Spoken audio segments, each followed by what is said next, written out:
Imagine you have built this simple serverless event-driven architecture in the cloud. You pick the services you want to use, you connected them together, and everything just works like magic. So much so that you decide to go to production with it. And all of a sudden, hell breaks loose and everything starts to fail in all possible shapes and forms. And there's nothing you have done wrong. That's what you think. Well, maybe you didn't read all the extensive documentation of all the services and all the libraries that you are using, but come on, who does that nowadays anyway, right? So, what's the next logical step? Maybe you just swear off using the services or architecture in question ever again because, well, they just don't work. And what's wrong with the cloud anyway? And serverless is just an expensive fad. Maybe just let's all go back on-prem and use good gold monoliths, or what do you think about it? Though, purely statistically speaking, we should assume that the problem is not necessarily the cloud, maybe not the cloud providers, maybe not even the services or the architecture that you have built. So, what is it then? As Murphy's Law says, anything that can go wrong will go wrong. Though I personally prefer the more extended version of it that says anything that can go wrong will go wrong at the worst possible time. My name is Anahit. I'm a lead cloud software engineer at a company called Solita, and I'm personally based in Finland. And as Julian said, I'm also an AWS data hero. And there's this funny thing I noticed after becoming an AWS hero. People, for some reason, started to come to me with this smirk on their faces and saying, so, tell us now, what's wrong with the cloud? Why doesn't it work? So, I'm finally here to answer that. Or maybe not that, but I want us to look together at something that we as humans usually don't feel comfortable looking at. Failures. And I hope that this talk helps you to become a bit more aware, maybe to spot patterns that others don't necessarily see, and to have the tools to ask questions and make conscious and critical decisions, take control into your own hands rather than believing in magic, and we will see soon what I mean, and become a tiny bit paranoid, but in a good way, because to borrow words of Martin Kleppmann, in distributed systems, suspicion, pessimism, and paranoia pay off. But before we start talking about distributed systems and failures any further, let's get back for a second to our fictional story with failing serverless architecture. It actually had a prequel to it. So once upon a time, you were a developer who started developing software that was probably supposed to run on a single machine somewhere on-prem. And the only thing you actually cared about were the so-called functional requirements. So you made sure that your code worked and had as little bugs and failures as possible. And that was your definition of reliability. Of course, there were some occasional failures, hardware failures, but you didn't care much about them. Mostly things were pretty nicely deterministic. Everything either worked or it didn't. And next thing you know, you jump over to the cloud. Maybe you start using, I don't know why this fails. You start using virtual machines and you start developing software that requires you to think about the so-called non-functional requirements. So things like certain levels of availability, scalability, also reliability and resilience get a whole new meaning. And you still have all your functional requirements and you still need to make sure that things work, but the complexity level just went up a notch and you need to take care of so much more. And also the failures are becoming that much more pronounced and less deterministic. Welcome to the dark side, the wonderful world of distributed systems where with great power comes great responsibility. But of course things didn't stop there, and next thing we know, you jump over to the serverless and fully managed world, wherever that line goes nowadays, and everything seems to be simple again. You just pick services, you connect them together, and everything just works like magic. And you don't really see any machines around. Moreover, the word serverless suggests that you don't need to be looking for any machines around. And the cloud provider takes care of most of those utilities for you, so reliability, availability, scalability, and you're once again back to just being a developer who cares about the code working and not having bugs. Though we kind of know that's not how our story ends, right? Because anything that can go wrong will go wrong. So what is it that can go wrong? So let's look at the serverless cloud distributed systems in really simplified terms. Distributed system, just a bunch of machines connected with a network. And while it comes with a lot of new and exciting ways to build solutions, solve problems, it also comes with a lot of new and exciting ways for things to go wrong. Because the resources you are using are not limited anymore to a single machine. They are distributed across various servers, maybe server racks, data centers. And instead of just one machine that can fail, now you have plenty. And all of those failures can happen in a most non-deterministic way, completely independently of each other. And failures can be on any level. It can be hardware or software failures, maybe operating system, hard drive, network adapter. Anything can fail at any given moment. But the worst thing is that all of those machines are talking to each other over a network. And a network is known for one thing in particular. Wherever there is any communication going over a network, it will eventually fail. And any cloud is built on top of such distributed systems. That's where the superpowers come from. The cloud providers take care of managing the underlying distributed infrastructure for us, abstracting the low-level complexities away from us, and giving us access to this huge pool of shared resources that we can use, storage, network, compute, while doing this at a truly massive scale that no individual user could ever achieve, but especially at the bigger scale. If something has a tiny little chance of happening, it most certainly will. And serverless and fully managed services are a step up in an abstraction ladder. They kind of make the underlying distributed infrastructure seem almost invisible, almost magical. So much so that we even sometimes forget it's there. But by using serverless, fully managed services, we didn't just magically teleport to a different reality. We are still living in this very same messy physical world with all the underlying messy infrastructure with all its limitations and trade-offs. And this higher level of complexity, of course, makes a lot of things easier, just like higher level programming language would. But it also comes with a danger. Because being seemingly simple to use, it might also give you this false sense of security. And this might make spotting potential failures that much harder because they are also abstracted away from you. And the reality is failures didn't really disappear anywhere. They are still embedded in the very distributed system that you are using and waiting to show up. And as Leslie Lampert said already in 1987, a distributed system is one in which the failure of a computer you didn't even know existed can render your own computer unusable. We could kind of rephrase it for serverless applications or architectures. A serverless architecture is one in which a failure of a computer you didn't know was there can render your entire architecture unusable. But with serverless, of course, we don't see failures as hardware failures or blue screens. Failures manifest in a bit more subtle way. Now, let's climb one last step in our abstraction ladder and talk about building distributed applications on top of distributed systems and managed services and serverless. So in essence, what we do is we split a problem at hand into smaller pieces. We pick services and resources we want to use for each of them, and then we connect them together with things like messages, HTTP requests, events. All of those things are using network in some shape or form. So you might have noticed that, in essence, the distributed application is mirroring the underlying distributed system, right? They also give us this ability to build solutions in a completely different way, but just like the underlying distributed system, it will come with some trade-offs. The architectures that you are going to build are likely going to be complex. And every piece will be failing at any given moment in the most non-deterministic way possible. And whenever there is any communication happening over network, it will eventually fail.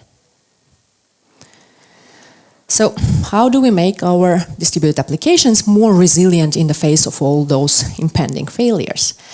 Well, we are mirroring the underlying distributed system, so let's take a look at how cloud providers are dealing with all those failures, because they do have quite some experience with that.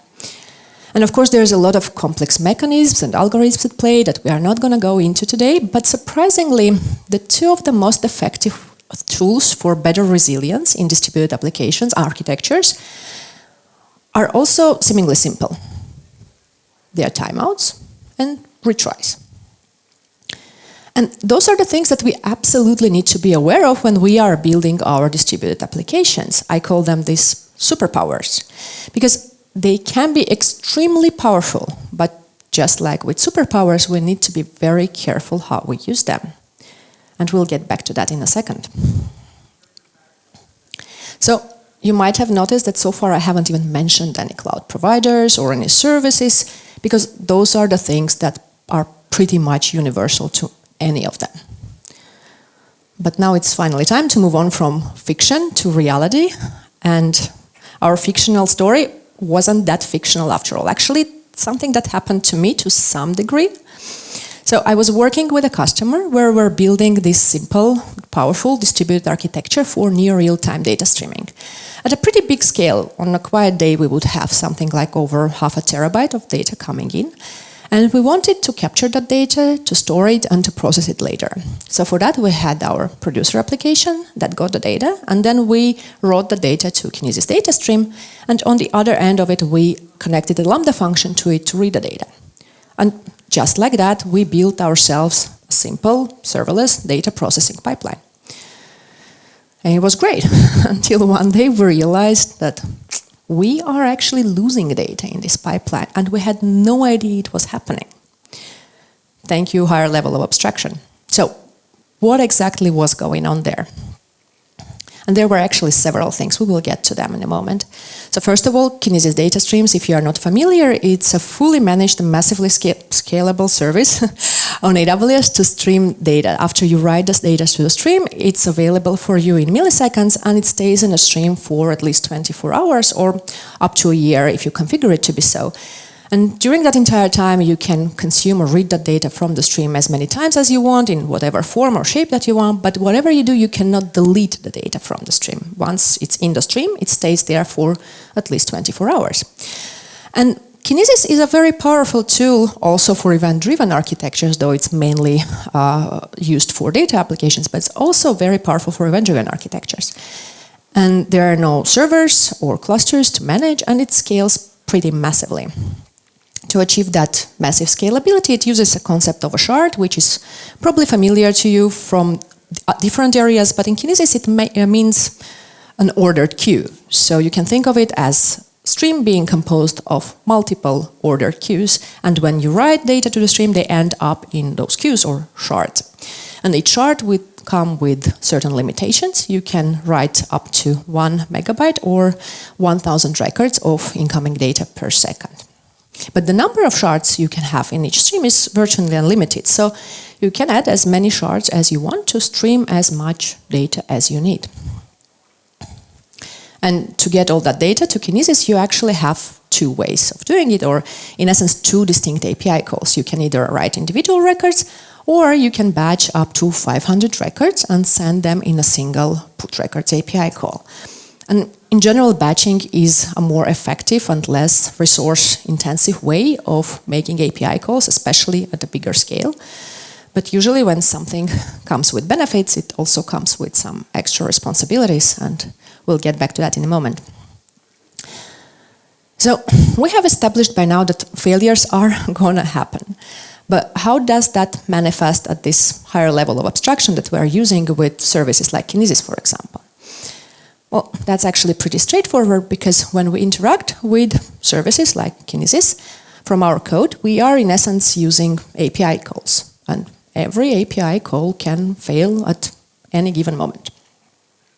Now, the good news here is that if we are using AWS SDK to make those API calls, it will actually take care of most of that failures for us. After all, AWS does know firsthand that the failures will happen. So they have built into the SDK one of those essential tools for better resilience, the retries, or superpower as we know it. Now, the trouble with retries in general is that now we have a potential of turning maybe a small intermittent failure, like some network glitch, into a massive one. Because retries can have really an unexpected blast radius. They can spread this ripple effect of cascading failures through the system and ultimately bring the entire system down. Because retries are inherently selfish. It's just like hitting the refresh button on your browser. We all know we shouldn't do it, but we do it anyway. Because retries imply that our request is more important and more valuable than anybody else, right? And we are ready to consume extra resources, to add more load, to maybe incur more costs on the underlying systems just to make sure that our request goes through no matter what. But retries are not always effective, neither are they safe. First of all, which failures do we even retry in the first place? And it's a very complicated question. Let's say a downstream system like an API or a database is under a heavy load and that's what's causing failures. Well, then if you start retrying, the chances are pretty high you're just going to make matters worse. Or if the failure is caused by the timeout and then you are not ready to wait the time that it will take to make the retry, maybe you have your own SLA requirements for the time, and then retrying means that you are just being selfish. You're just waiting resources for nothing, just like hitting refresh and just closing a browser, right? And what if the downstream system itself has its own retries built in? And what if they are using a distributed architecture with retries on many different levels? Well, our retries will then multiply and they will amplify that possible negative effect that retries can have. And this is where we can see that cascading failure effect through the entire system and ultimately bring the system down. And this is especially true if we start retrying right away without giving the underlying system a chance to recover. And what if the operation that you are retrying actually has side effects? Let's say it's updating a database. Well, then retrying might mean that you will have unpredictable results. So there are many different considerations, but the bottom line here is that we need to be extremely careful about how we are retrying. We need to be mindful about the superpower that we are given.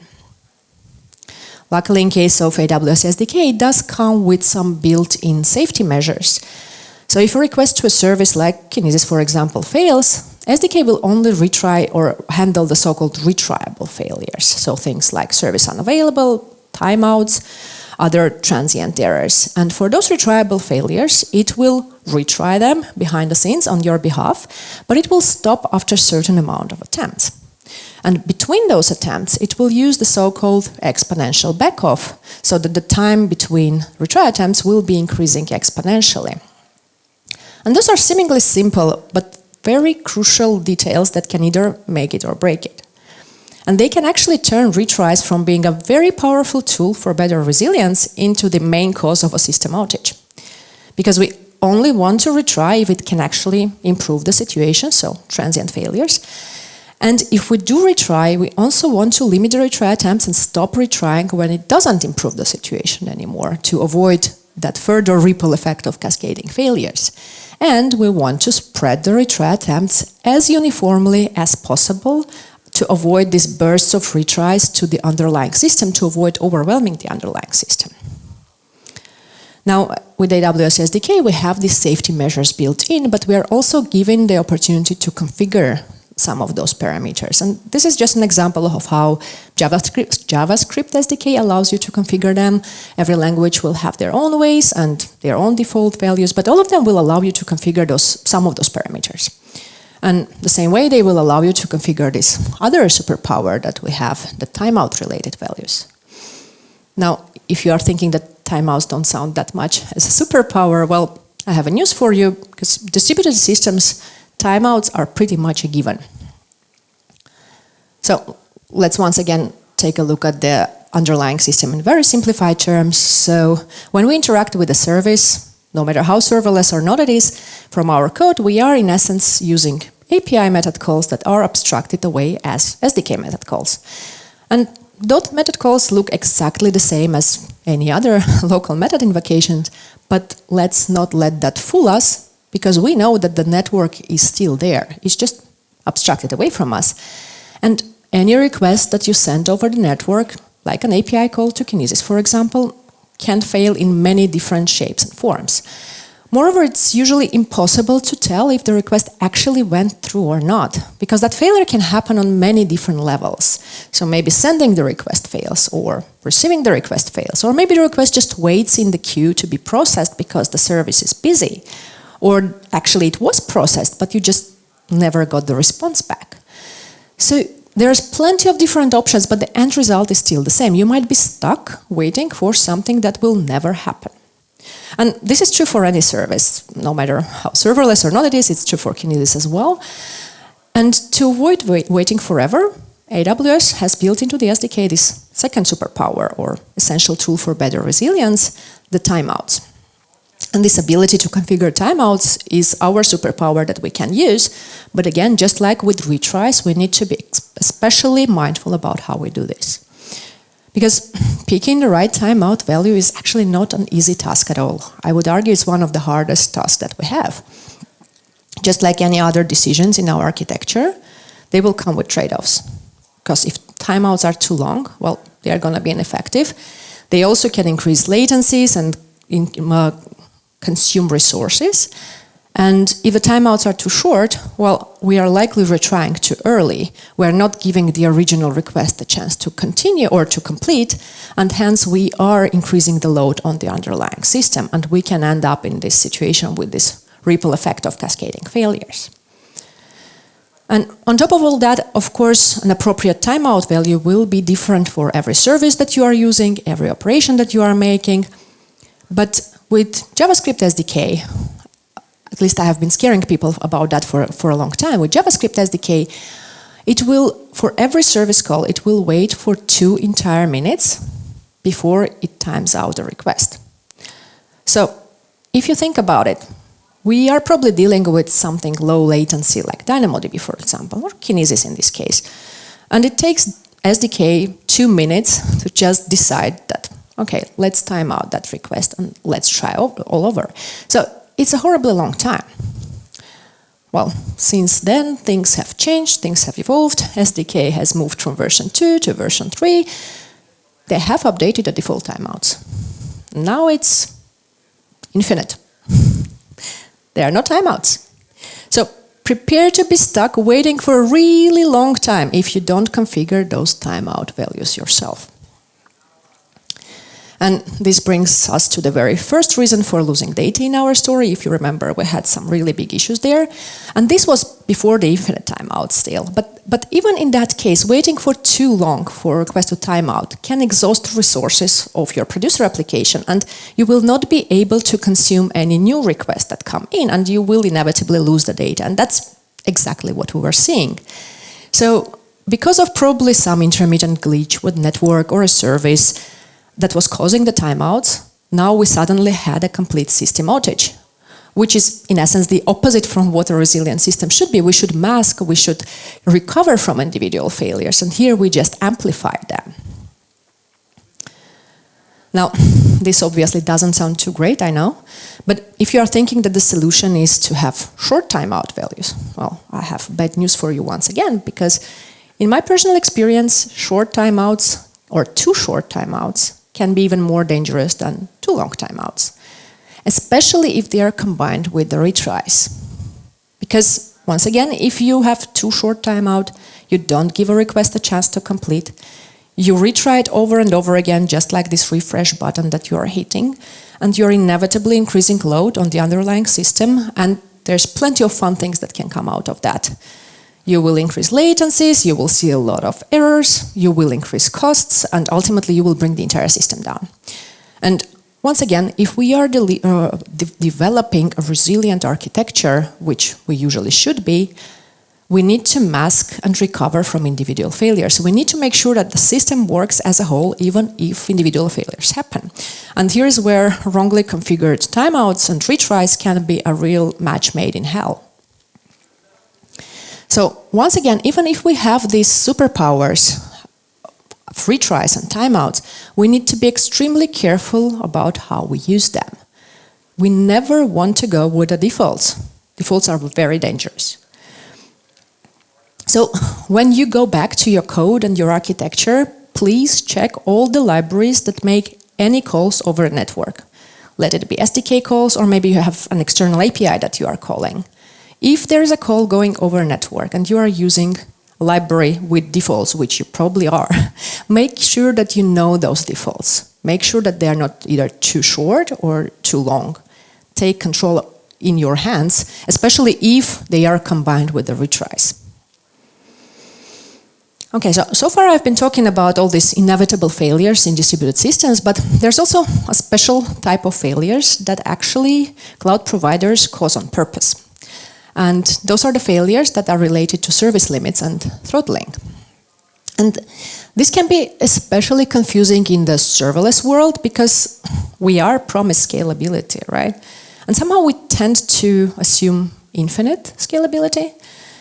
But of course, if something sounds too good to be true, it's probably just that, and we better face the reality rather sooner than later, because of course no resource is infinite, and cloud is not infinite. But moreover, we don't have the entire cloud at our own disposal. We are sharing the underlying resources with everybody else. And sharing resources comes with trade-offs. On one hand, we do have this huge pool of resources that we can use. But on the other hand, this might mean that an individual user might either on purpose or by accident try to monopolize a resource. And while it's not infinite, well, it will cause degradation of service for everybody else.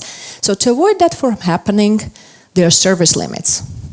And throttling is just a tool to enforce those service limits. And for example, in case of Kinesis, there's a service limit related to how much data you can write to an individual shard. And when you exceed that limit, your requests will be throttled. They will fail. And this brings us to the next reason for losing data in our story.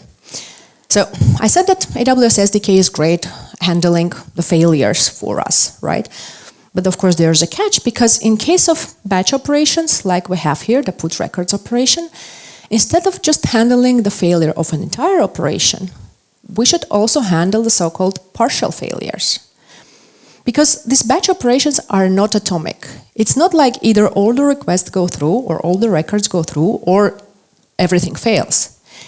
It might happen so that part of the records actually go to the stream successfully and part of them fail, and you still get a success response back from the SDK. And it's your responsibility to detect those failures and to handle them. And if you are not doing that, you are losing data. And well, that was us. Moreover, every single request in a batch can fail, and you will still get a success response back. So the main reason for this kind of failures is throttling or exceeding service limits because of, let's say, traffic spikes. And luckily, we already know that there is this wonderful superpower that we can use for transient errors, which occasional spikes in traffic are, the retries. And when implementing retries for partial failures or any other failures, we know that there are three key things that we need to keep in mind. So let's go over them one more time. We only retry for transient failures or for retriable failures. And we always set an upper limit. We stop retrying where it doesn't improve anything. And we use proper backoff between retry attempts. And exponential backoff and jitter is a very powerful tool to spread those retry attempts uniformly. I actually cheated a little bit because SDK uses exponential backoff and jitter. I just didn't mention it before. And jitter is just a way to randomize those delays so that the retry attempts will be spread as uniformly as possible, because we don't want to overwhelm the system that we are sending retries to, especially if it's already under a lot of stress, because we are seeing throttling. So we are already close to the limit. We don't want to push it over the limit. And surprisingly, a simple tool like exponential backoff and jitter can be extremely powerful. It can actually increase your success rate dramatically and decrease number of retries that you need to send before the records go through. So I always say that if you remember anything from my talks, it's exponential backoff and jitter, timeouts, retries of partial failures, or partial failures in general. So those are the things that are not related to Kinesis or any particular service. Those are very common things for any distributed application that you are going to build, and you need to be aware as a developer of all of them. To borrow words of Gregor Hoppe, retries have brought more distributed systems down than all the other causes together. And of course, this doesn't mean that we should stop retrying, but as I've been saying, we should be very careful and mindful about how we do those retries. We don't want to kill the system while we try to fix it. Now, this brings us to the next part of losing data in our story. Let's move to the consumer part. So if you remember, there was a Lambda function reading from our stream, and it turns out with Lambda functions, things can also escalate pretty quickly if we just let the matter slide. So Lambda function itself is actually a prime representative of these distributed architectures because it consists of many different components that work together behind the scenes to make it so very powerful. And my personal favorite component is the event source mapping. Many don't know it exists, but it's actually a very, very powerful component that is very well hidden underneath the Lambda abstraction layer. And for example, in case of Kinesis, when you attach a Lambda function to read from a stream, you are actually attaching an event source mapping to that stream. And event source mapping will be polling, reading records from that stream, batching them, and invoking your Lambda function for you. And it also works with some other event sources. And event source mapping will be picking those records from every shard in your stream in parallel. And you can configure to have as many as 10 lambdas reading from each shard in your stream, which effectively means that you can have up to 10 times as many concurrent lambdas reading from your stream as you have shards in your stream. Now, this is where the power of parallel processing kicks in, because now we can parallelize reading data from the stream. We can have up to 10 lambdas reading concurrently from each shard in your stream. But of course, power, responsibility, nothing is infinite. Lambda is not infinite neither, and it has its own limitations. And this one we can come across really easily, especially with parallelization factor. And this is the Lambda concurrency limit. And I always bring it up because it's a limit that can have an extremely big blast radius. So if you're not familiar, Lambda concurrency limit, it just means that you can have limited amount of concurrent Lambda invocations in the same account in the same region. So limited amount of Lambda instances running at the same time, essentially. And by default, it's 1,000, though I'm hearing that new accounts only get 100. It's a soft limit. You can create a ticket, you can increase that limit, but whatever you do, you still are going to have some limit. And once you reach that limit, all the new Lambda invocations in that account, in that region, will be throttled. They will fail. So imagine a scenario, you have a Kinesis stream, let's say with 100 shards, and then you set a parallelization factor to 10. So this means that you have 10 times 100, 1,000 Lambda invocations, just constantly reading from your stream, and that's great. I mean, everything works perfectly. But then some other Lambda somewhere else in your account, in your region, probably one that does extremely important stuff, that Lambda starts to fail. And this is because your stream consumer has run out of this concurrency limit. So this is a limit that can have a really big blast radius that goes way beyond your own architecture. So it can cause this ripple effect of cascading failures well outside of your own architecture. So we need to be very, very careful about it. But getting back to actually reading data from the stream. So what happens if there's a failure? So once again, there's good news, bad news situation. The good news is that the event source mapping actually comes with a lot of handy features to handle errors. There's a lot of capabilities, but to use them, you need to know that they are there. So the chances are very, very high, just like with default timeouts, that you are going with the defaults. And we know by now that defaults are really dangerous. So what happens by default if Lambda fails to process a batch of records? Let's say there was a bad record, some corrupt data, you didn't implement proper error handling because, well, what can go wrong? And then eventually your Lambda fails because of that. So what happens after that? Although in this case, no amount of retries will fix anything because we just have a bad record from somewhere. But by default, Lambda will be retrying that one batch of records over and over and over and over again until it either succeeds, which obviously it never will, or the data in the batch expires. And the data in batch expires in at least 24 hours. So it's at least full day of repeated useless Lambda invocations. They are not free, you are paying for them, they are still consuming your Lambda concurrency limit, and they are doing absolutely nothing for you. And moreover, all those useless invocations and useless retries will probably cause multiple reprocessing of the same data.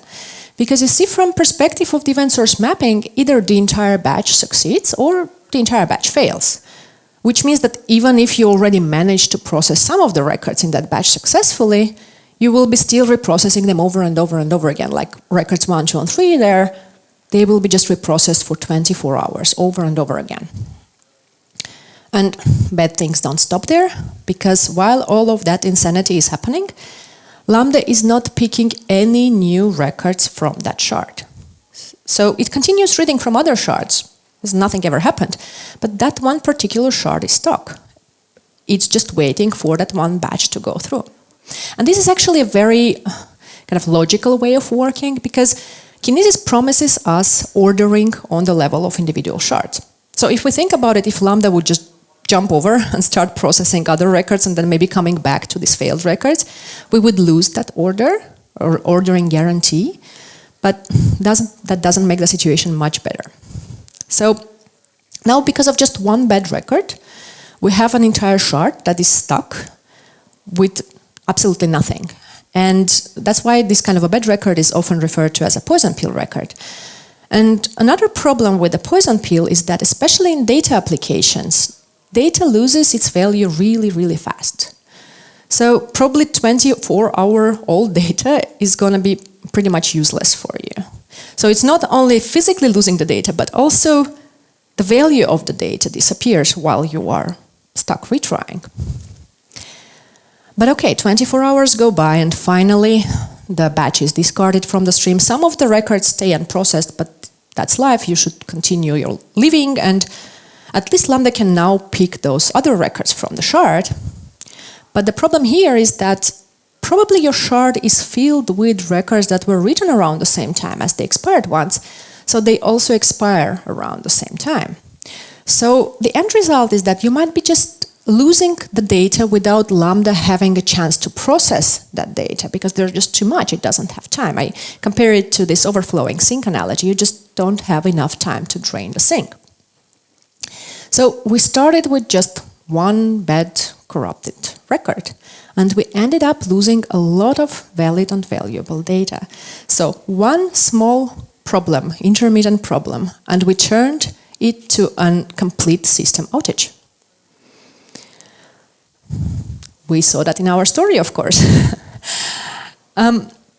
Just like with badly configured timeouts and retries, we just went with the defaults and ended up with complete system outage. We were losing data, we were seeing duplicates, we were seeing delays, we were seeing costs piling up, and we were consuming extra resources, of course, but to no use.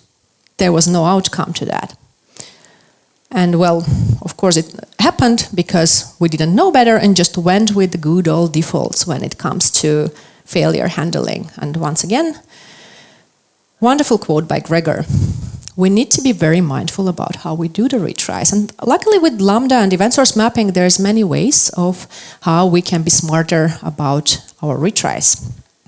And by now we know that probably the most important things are to set limits for timeouts, to set limits for retries.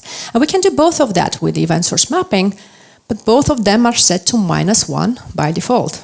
And -1 means you have no limits. So it's your responsibility to set that limits. And there are also many other useful configurations that you can use with event source mapping to improve error handling. I'm not going to go through them today, but you need to know they are there. You can use them in any way you want, in any combination that you want, but please, please, please don't ever go with the defaults. And if you want to know more about all those error handling capabilities, or maybe you want to know more about Lambda processing Kinesis records, or maybe Kinesis in general, I've written these user manuals, as I lovingly call them, very long blog posts about the subject, so please go ahead, check them out if you're interested at all. It goes in a lot of details about what I told today and also what I didn't have time to talk about.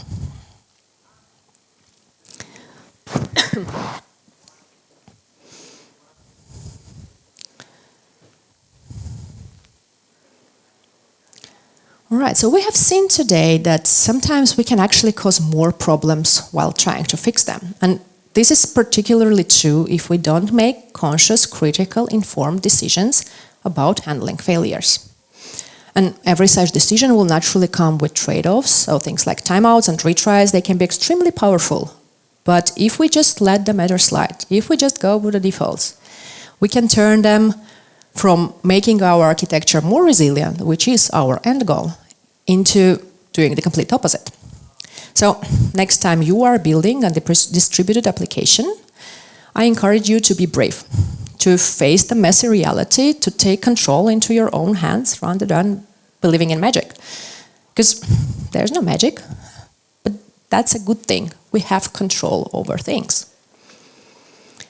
And distributed systems and applications are very powerful, but they are also complex, which doesn't make them neither inherently good nor bad. And the cloud, especially serverless, abstracts away a lot of that complexity from us, which, again, doesn't mean that the complexity is not there, and it doesn't make them neither inherently good nor bad.